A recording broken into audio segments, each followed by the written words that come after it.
Ano daw? Hey, it's Ritz! Welcome back to my channel. Wow, may channel na ako.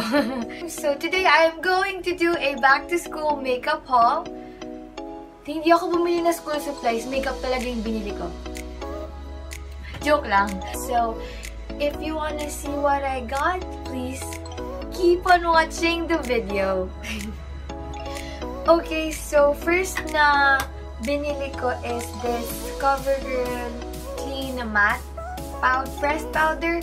Matagal ko na siyang ginagamit kasi super oily ko and it's really good. I also use the BB cream of the clean version, mas clean version ko. And then the next one I got is primer from Benefit. Tapos sobrang nakitan lang ako dito kasi ayan o, may ganyan.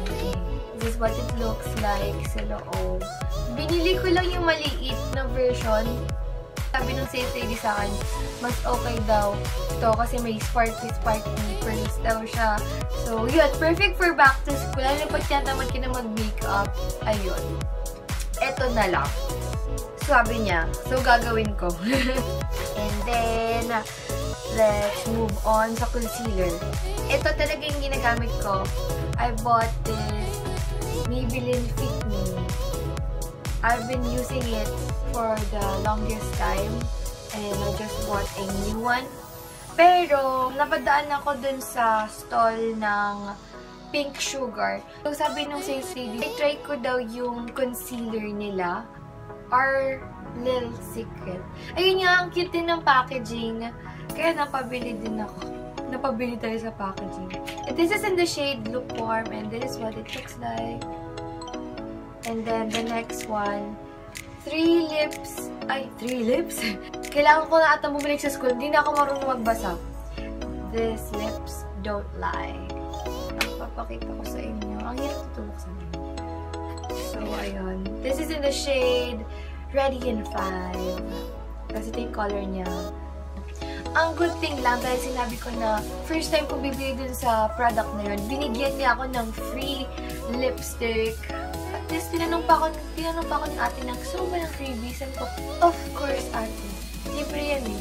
Isang cute din ang packaging niya. Ayan. Oh. Ayun nga, so bale, dalawang concealer yung nabili ko. Most probably, I use them both. Kakailanganin ko din naman kasi palagi din naman akong puyat. Lagi ako may eye bags and all. So, ayun. And then, next one is this one. This is from DK. So, I really love this brand. Tapos, ito, matte blush siya. This is blush, pero I use it for contouring. So, pwede naman kasi siyang pang contour eh. Saka matte siya. So, ayun. Yun yung pinaglalaban ko. And then, I also bought etong blush on sa Nichido in the shade Passionate Red. And I also got this eyeshadow palette na maliit sa L'Oreal.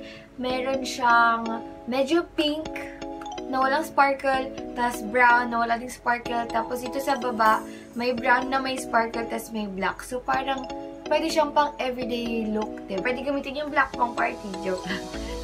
And then, ito yung last na binili ko. Curved contour brush. So, ito, nag-sale siya. Nabili ko siya ng 159 lang. Dati siyang 300 plus. Tapos, ang ganda lang talaga nung ano niya, nung bristle niya.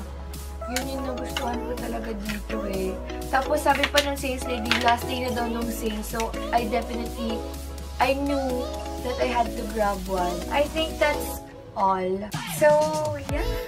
That's it for today. And I hope you like this video. This is my first video. And if you are new to my channel, which is more likely, please hit the subscribe button. I don't know if it's here or here, but click on the subscribe button.